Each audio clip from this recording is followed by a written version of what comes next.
But now we just gotta default to the good old, okay, well, Doom is Mads Mikkelsen again, right? Despite the fact I he's hope, please. Caecilius. Like, I know. Let's not do that. I love Mads Mikkelsen. Let's not do yeah, that. I like him a lot too, and I don't dislike him as Doom.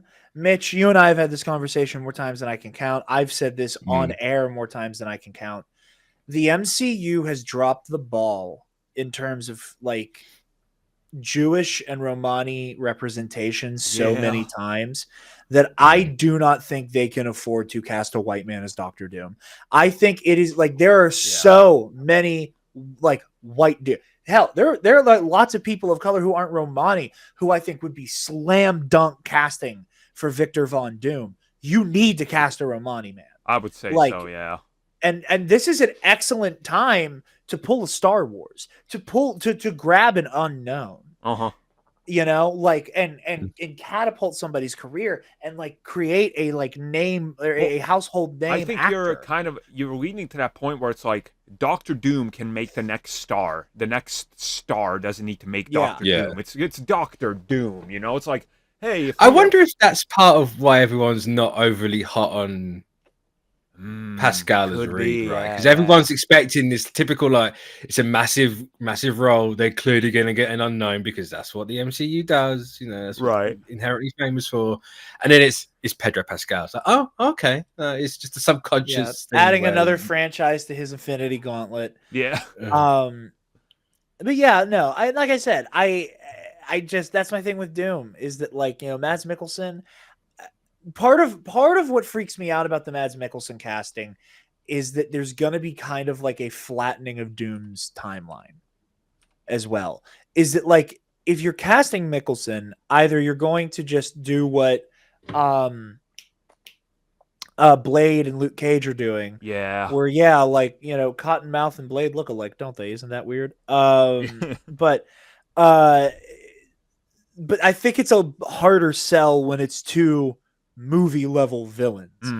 Granted, I don't know again if you like pick Joe Donut off the street and ask them who is Caecilius, maybe they don't answer you. They're like, I don't know. I can tell you right now, Ricardo's like, who is Caecilius? I've never heard of this man. Like, who is that? So like maybe that'll play there, but like to me, like when I hear Mads Mikkelsen circling for Doom, I think kind of what they did with Andy Serkis in Star Wars. Yeah. Where, okay, you got to play Supreme Leader Snoke, where your face is invisible and you're like already doing stuff with your voice to alter it. And then Andy Serkis then gets to be Andy Serkis in the flesh, just speaking normally as Kino Loy in Andor. Sorry, Mitch. And Andor bad. And Andor good. Andor stands bad. Andor bad. But like, so maybe you can get away with doing that. But if you do that, then you skip so much of Doom's origin. Or just leave it to be interpreted, and like kind of dole it out as you go. Where like, I want to see Doom. Like for me, my ideal Doom situation is you see Victor Von Doom, like as this incredibly arrogant, groundbreaking scientist doing his thing in school, he gets that little cut on his face. He loses his mind because of it. And then he permanently just annihilates his face by putting on the mask when it's too hot.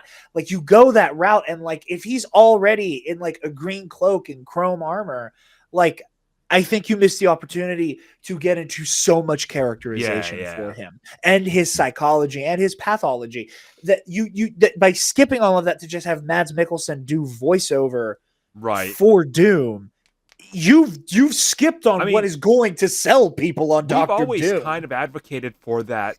Doom should have something before he's the villain, right? Like there's so much more richness to Doctor Doom to just be like, and here he is, fighting the Fantastic Four and the Avengers again. It's like, oh, okay. Like, we need like a Book of Doom before. 100%. Like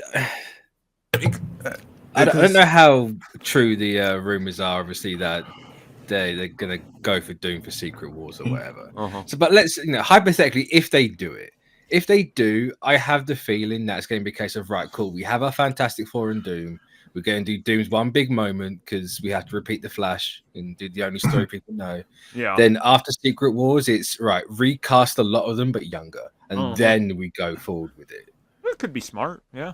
Yeah. You could absolutely do something like that for sure. And Mitch, you and I had this conversation not too long ago. I don't like the idea of it, but that's what I can see. Well, I also think that like you then add an interesting tension with Doom. That if he is the big bad of Secret Wars, if you do God Emperor Doom, that you then like every time you see Doom after that, it's almost like looking at Vader after Empire Strikes Back. Yeah. Like the only reason Luke Skywalker isn't dead is because Vader chose not to kill him. And you know that. Like you walk away from that situation knowing Doom came within a hair, within a fraction of a hair of controlling everything. He did for a minute, and we got lucky that we stopped him. Right. It's almost like expanding like the terror of Thanos entering the picture in Endgame across his entirety of his time in the MCU, where it's that like we know what you can do because you beat us already, and you beat us to such a degree that we all became desperate, that it shattered our psyches, that we all had to deal with this horrible event because of you. So you have this tension around Doom that it's like, we never know if we can actually beat this guy. Right. It took every single hero to unseat you from the throne of like reality. What do we do if you get a leg up on us? Yeah, that's what I think. If it is true that they're going to pivot to him for Secret Wars, it's like that's the only thing you could do is establish him as like, wow, we never saw this coming. And then when you soft reboot, that's in the back of everybody's head, being like, oh, if he arises to that power again, you know. You run into the risk of, we've seen what this guy can do. Why do we care? That's true too. No. Which is blows my mind because like after people are like, hey, they want to ditch Kang. What should they do next? People are like, just bring back Thanos. It's like, what? People want Thanos back? Sure. People want Thanos back because it reminds them of the time that was nostalgia. Good. Exactly. That everyone was all happy pre-pandemic. Right. It was the height with Endgame and Infinity War. Like people just want that feeling back. I said it before, and I will say it again.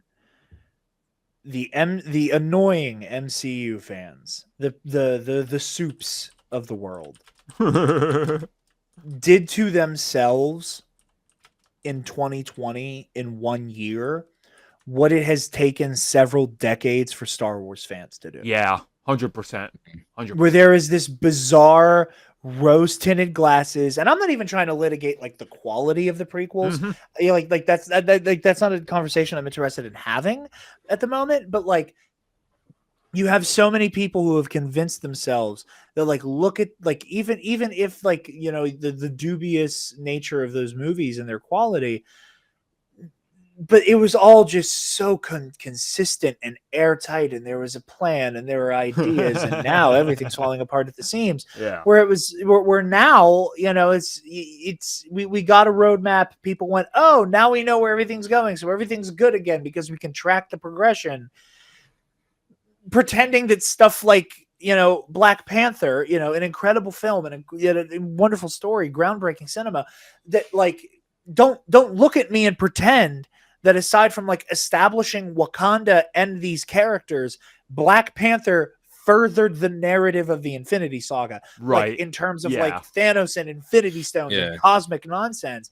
And that's obviously not to say that all of these movies and these stories should be flattened to how does it progress the overarching narrative.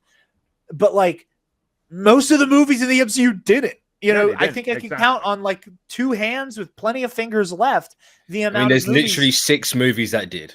Yeah. Exactly. Yeah. So, but I was just gonna say that when that happens, you see it. It's people don't want build up; they want instant gratification right now, so they don't want to wait for the inevitable. That moment to where everything comes together and it makes sense. They just they want it now. They don't care how they get it. Also, I do want to just point out, had the pandemic not happened, everything they announced coming post Endgame to the ending and the final project they revealed being Fantastic Four, that film was due to come out literally in the 3 years after they announced it. We should be watching Fantastic Four this last Thursday. That's when it was supposed to come out. Yes. Because the two phases 4 and 5 were supposed to already be over because that's how much content they announced, and it was supposed to be only a 3-year thing. But it got stretched out. So that means Kang Dynasty would have been next year. That's exactly. Crazy. Wild. Yeah. That's kind of the timetable. And Secret Wars as well. Man, I'm sad now because I'll never be able to watch Blade. Yeah, you were never going to watch the movie anyway. Either he walks or someone dies. That's the only way that movie's not going to get made.